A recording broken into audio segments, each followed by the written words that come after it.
very critical analysis of Sri Lanka as a hub in Asia, geopolitics and the security dynamics. He spoke of the importance of the geographical benefits of our ports in terms of our relations to other countries as well. And in fact, he mentioned that what affects Sri Lanka can affect India as well. So it's very interesting top presentation, full of facts, and thank you, Mr. Sripati Narayan, for your interesting lecture. Now, I think all lectures are concluded, and now it's time for questions and answers session. And I'm sure that many of you might have clarifications or questions or whatever you want to ask from the lecturers in general, particularly in relation to what they have spoken of. And the floor is open for discussion.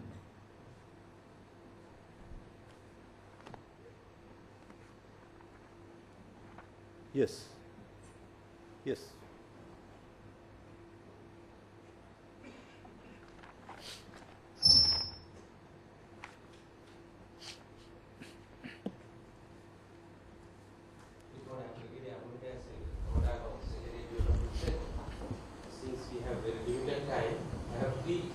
Basically three questions, which is going to Mr. Praveen Abhiratna, and then also Ms. Jayawardene, and also Mr. Dr. Srimati. Mr. Praveen, that you did talk about these the ecologically sustainable development, which is a very timely subject, which is inevitable that is to stop, which all the nations are going behind the money, which the national security is not only the human security, which has all tentacles of the human, the food, water, etc., etc. Then you brought about the solutions, which is very viable, which I think, which lacking in my perspective is the law enforcement as how they should accommodate in your solution, which not, may not be able to set about or continue without the law agencies, their efforts. Bona fide, yeah. And also the BRICS, which is the emerging economies, as the chair brought about. You did talk about as how the Sri Lanka is going to walk along with the BRICS nation. We do have this traditional relationship, except the South Africa and the Brazil, which they started later part of the 90s. How do you justify or argue against the SARC? The SARC is going very in low profile, which is not that success. Then how we do go about with the BRICS? This is what I. And then Mr. Srimati, that you did talk about the security issues, which is in the Indian Ocean, which Sri Lanka has limitations. Whenever the security diagrams that evolved by the India is largely overlapping, as you said, because that is because of the geographical location of Sri Lanka. We also have our own concern about our national security. So how do you say that? How do you say that we are the independent nation, that we also have our own the perspective, have communications or the direct links with the other extra-regional powers, in the sense that do we need to go through the India, or yes, our big nation, the big brother is India. How do you answer that question? Thank you very much, Chair. You can answer first.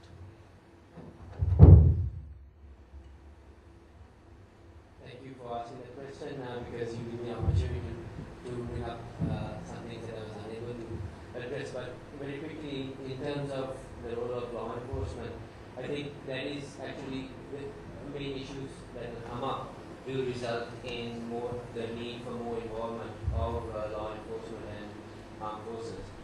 For example, if you look at disaster management, it is the Sri Lanka Armed Forces who be at the forefront of delivering essential services.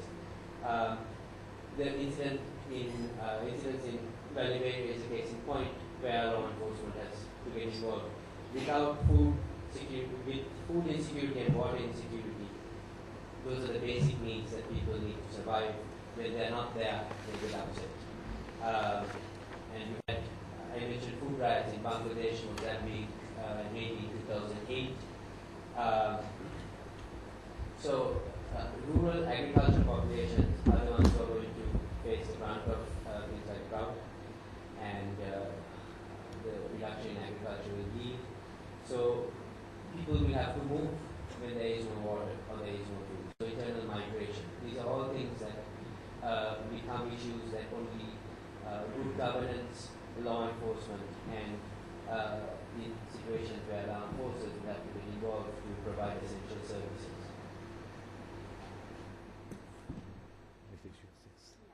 Regarding BRICS, thank you sir for asking that question. Now talking about Sri Lankan and Sri Lankan relations with Russia, China, and India in a historic aspect.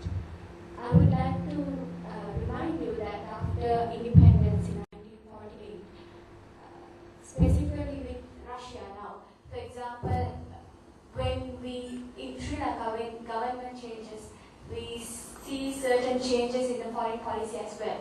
When that Dissenanak and Jayawardena came into power, we see there are some certain changes for the West, bias to the West. For example, we say to Jayawardena Yakidiki, he's a pro-Western person.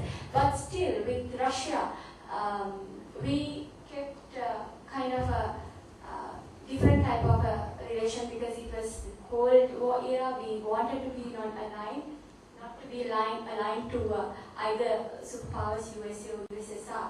But still, we maintained non-alignment as Mr. Krishan said. Now, if you remember when USSR invaded Afghanistan, she was against it, and Sri Lanka actually criticized it and showed our non-alignment. So with Russia, of course, we had historical relations. Now with India, to remember that we can choose friends, but we cannot choose neighbors. We always have relations with India, and especially regarding this IPK, Indian peacekeepers in Sri Lanka issue, and Indira doctrine, where Indira Gandhi said that if a South Asian nation want to get assistance regarding their issue, that country should first ask assistance from the South Asian countries, and India should be included in that list first. So with India also we had historical relations, not just trade but also political. I mean, it's very visible. And then with China is the country which was with Sri Lanka in all the time after independence. Even JR, though we can see a kind of a pro-Western, but except China, it was like with Soviet, he tried to maintain kind of apart from Soviet, but still with China, even after rubberized pact, we always maintain good relations, not just economic, but political as well. So I think, yes, with Brazil and South Africa, we have just started, but we would be able to keep good relations with those countries as well.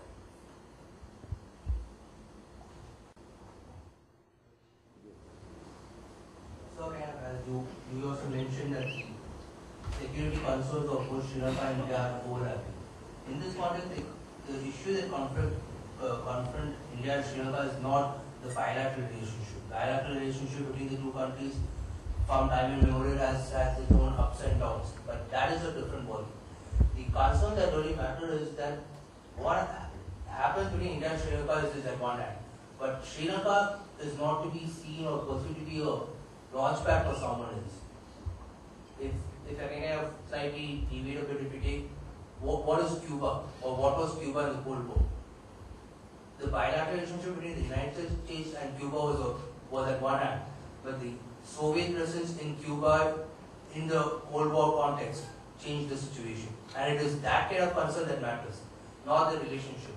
And even if you look at the relationship with what Sri Lanka had in recent past, especially till 2009, it had got extensive assistance from both Pakistan and China, which for a host of reasons India might have expressed its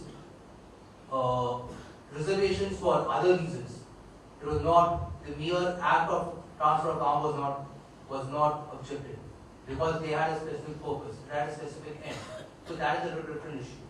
But at the same time, it's like but again in terms of oil with Iran, as someone has mentioned before, the US Pacific Command had helped or assisted Sri Lanka in hunting down the ghost ships of LTTE. That's a different thing. But the issue is that we don't want Sri Lanka to be seen as a launch pad for someone else, as an aircraft carrier for someone else or a base for someone else.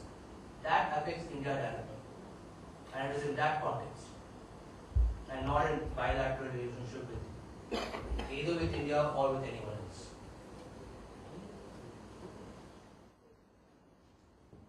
Any more questions, please? Yes. Good morning, everyone. I'm Sri Lanka Academy. First of all, let me thank all the panelists for excellent and very informative presentations conducted. My first question, partly I have two questions. First one is formulated based on the presentation done by Mr. Praveen Nabiratna. It's a fact that Sri Lanka enjoys a comparatively larger sea area, being an island nation. In that context, it is imperative to have a sound strategy in securing our sea areas and particularly oceanic resources, as it is directly linked to national security. Keeping in view of that, have we done enough, and what our immediate future concerns should be? Second one goes to Mrs. Pavitra Javadana concerning BRICS. As a developing nation, what are the threats and opportunities posed by BRICS to Sri Lanka? Thank you very much.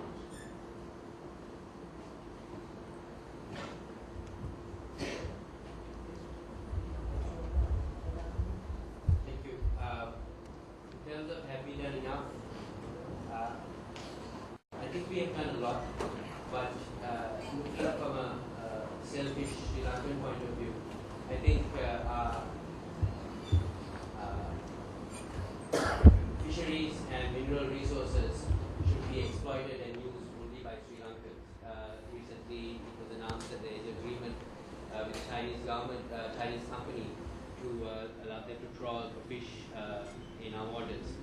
I sincerely think we can gain more from it and we use it ourselves rather than giving it out.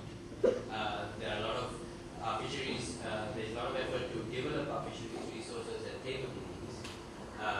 Similarly for the exploitation of mineral resources. But I think in the view of scarce resources affecting the entire world, we should be more selfish.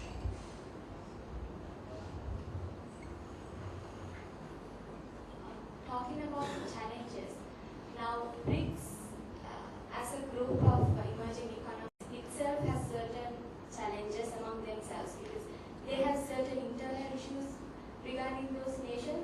For example, China, Russia, China, India have certain difficulties in their relations. But in terms of Sri Lanka, the way we keep our relation with India and China at one time would be a challenge because how to keep the cordial relation with China when we get into China a bit more, then India would raise questions regarding it, and India, China would raise questions on it because we are in a region and those two countries have the competition of being regional leader. But still, we'll take it as an opportunity to keep good relations with either parties in one group in BRICS.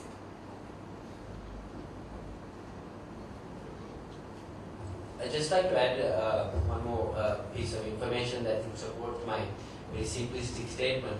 According to data that's available, in terms of fisheries resources, in the next 40 years, you would have, we as in the world, would have overfished to the point of not being able to regenerate fishery stocks. So that is something to consider. 40 years is in the lifetime of some of our children. So, given the time constraint, I can allow one more question, please. Good morning.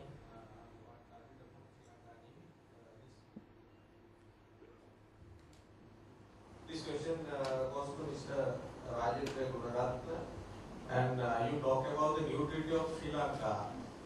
Actually, you talk about aftermath of 2009, but when we talk about the neutrality of Sri Lanka, we have to talk about non-aligned movement also. And in this context, do you think that our policy of neutrality and non-aligned movement has progressed well, given the fact that most of the Asian countries who have been aligned to Western Bloc, especially America, have progressed very well, like Taiwan, South Korea, and Japan, and all these countries have progressed rapidly economically, but most of the countries who have been showing neutrality and going against Western Bloc have not progressed so well. As example, when you take the Vietnam case, it was very much against US and they were fighting, and now they have embraced US and having a very progressive economy. So what do you think about this aspect? Thank you, Mr. Mohan. It's a very good question. If you look at certain things from the surface of it, you tend to believe, yes, these countries are literally progressing, while the rest of the countries are descending. But you must try to reckon the fact that it is true, yes. When the United States, immediately after the collapse of the Soviet Union, was the sole superpower in the international arena. So it is natural for every and any country to look towards the West. That is, of course, look towards the United States. Of course, it was during the Cold War period that most of the countries remained non-aligned. But subsequent to it, as you pointed out, Taiwan, South Korea, look towards America, even Japan. You must try to look into their future, look into their past rather, because America was instrumental in bringing up a nuclear devastated country, for example Japan, economically. And of course Taiwan, there is a controversy as to whether Taiwan is a state, de jure state or de facto state in the international arena. But nonetheless, they have economically progressed. And of course South Korea, they have also performed well economically and financially. But look at the contemporary context. Given the fact that the international arena is affected by the current economic crisis, where it was generated in America, in the Wall Street. Look at these economies. Japan's economy has been underperforming for the last couple of years. Taiwan's economy and South Korea's economies were adversely affected. But if you look at the emerging countries and their markets, for example, India, Vietnam, and the BRICS countries, most preferably, and of course Sri Lanka, our economy has been performing well amidst such economic catastrophes in the international arena. So you can clearly see, even if you adopt a non-aligned foreign policy, it does not denote the fact that you are poor when it comes to the economy and you are not aligned to the West. But of course, Sri Lanka has been maintaining cordial relations with the United States. If you go online and check the United States Embassy website, they will literally point out that yes, if I may quote, despite some serious disagreements over policies, 2010 also witnessed a further strengthening in relations between the US and Sri Lanka.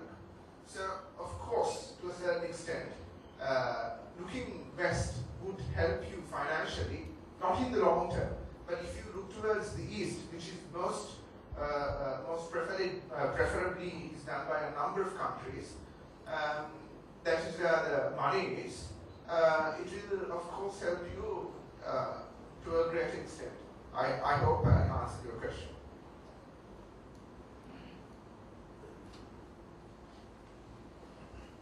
Thank you for all these questions asked from the lecturers.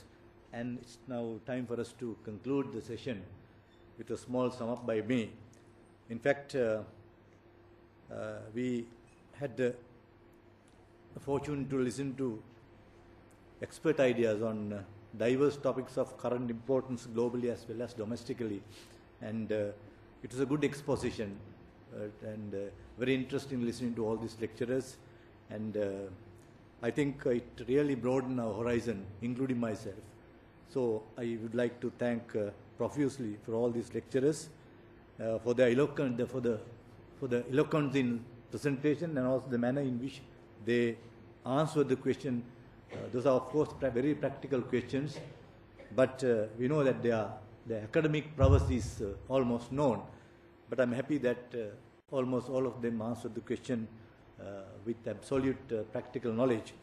So, and also participants, in fact, you know, all these subjects: sustainable development, BRICS, foreign policy, and Iraq and IMA, and also our geopolitical, Sri Lanka as hub in Asia's geopolitics. All these are subjects of current importance. It's always better for us to know what is going on in and around and how it affects Sri Lanka. And I must be thankful to the Defence University here for bringing these type of topics together and then have a seminar. It's a combination, I think, which will lead to ultimately broaden our horizon, and also without any hesitation, we should be able to. It gives a morale boost for all of us to talk on subjects of importance, and also to the